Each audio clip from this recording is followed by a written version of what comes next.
Ne vous laissez pas impressionner par les sceptiques. Les changements climatiques sont une réalité et dus sans ambiguïté à l'action de l'homme qui émet trop de gaz à effet de serre dans l'atmosphère. Alors aux Antilles, on pourrait se dire, on est loin des grands pays pollueurs, on est loin des fontes de glace continentales, on est habitué à la chaleur. Alors finalement, on risque pas grand-chose. Eh bien c'est une erreur. Et voyons pourquoi les petites Antilles sont très concernées par les changements climatiques.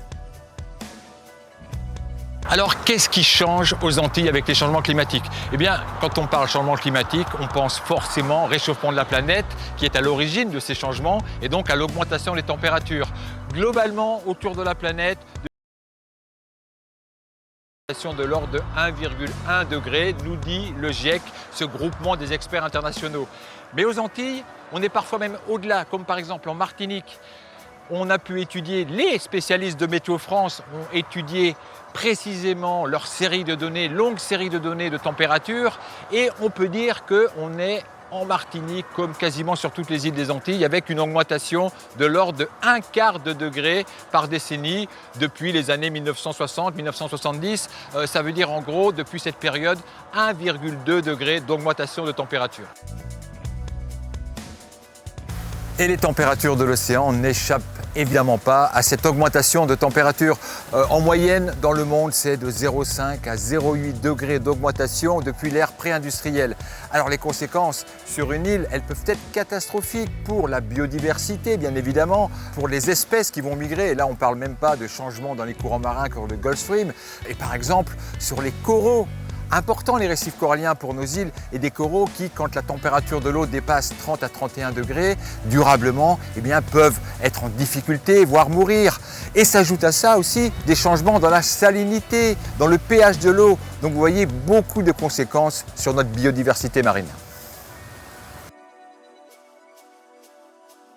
Et puisqu'on a les pieds presque dans l'eau, une autre conséquence du changement climatique que vous avez sûrement remarqué sur nos côtes, eh bien, c'est la montée du niveau de la mer. Alors pour deux raisons principales. D'abord, l'augmentation de la température. Plus l'eau est chaude, plus elle prend de la place. Et aussi la fonte des glaciers continentaux. Alors cette montée du niveau de la mer, elle est insidieuse. C'est 3 mm par an, c'était 4 mm par an au début du siècle. Maintenant, c'est 5 mm par an. Et vous voyez que ces millimètres et ces millimètres qui s'accumulent, eh bien, ça peut avoir des conséquences importantes sur notre littoral. Pourquoi? Premièrement, parce que la mer va gagner de plus en plus sur les terres, et c'est-à-dire qu'on aura un retrait du trait de côte et un littoral qui va être grignoté petit à petit, avec un impact bien évidemment sur les habitations côtières, sur les infrastructures, sur la biodiversité côtière également. Et donc, quand on parle d'augmentation de millimètres, eh bien après ça devient des centimètres par décennie, et des centimètres en hauteur, eh bien ça fait des mètres, des dizaines, des centaines de mètres de profondeur sur le littoral qui va être perdu. Deuxièmement, parce que cette montée du niveau de la mer, eh bien, elle augmente la vulnérabilité de nos côtes. Vulnérabilité par rapport aux autres risques côtiers. Les longues houles cycloniques ou les longues houles de nord qui viennent déferler sur nos littoraux et qui viennent créer des submersions marines, eh bien, vont avoir un impact plus important. Alors quand on pense que d'ici 2050 environ, des projections comme celle de Météo France prévoient une augmentation de 25 à 35 cm par rapport à l'ère pré-industrielle, on a du souci à se faire, mais on a surtout des actions à prendre. Autre conséquence forcément à laquelle on pense quand on vit aux Antilles, c'est le risque cyclonique.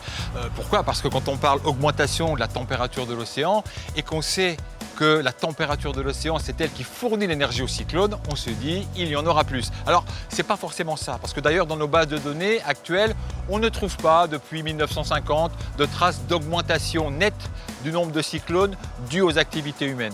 Par contre, ce qu'il est prévu, c'est que même s'il n'y a pas plus de cyclones, eh bien dans cette somme de cyclones presque identiques, eh bien on aura davantage d'ouragans majeurs. Vous savez, les ouragans qui sont les plus destructeurs, les ouragans catégorie 3, catégorie 4, catégorie 5, comme Irma, comme Maria.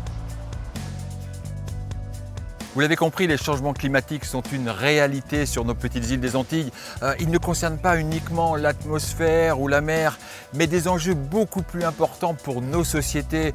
On parle de santé, on parle d'économie, on parle de biodiversité, d'aménagement du territoire, etc., etc. Et au final, d'une vie beaucoup plus agréable. Et donc, il est important que chaque citoyen, chaque décideur ait la bonne information concernant les changements climatiques et leurs conséquences sur nos îles. Pourquoi? Eh bien pour prendre les bonnes décisions, pour entreprendre les bonnes actions. Et souvent, ces actions ont des co-bénéfices. Regardez par exemple la mangrove.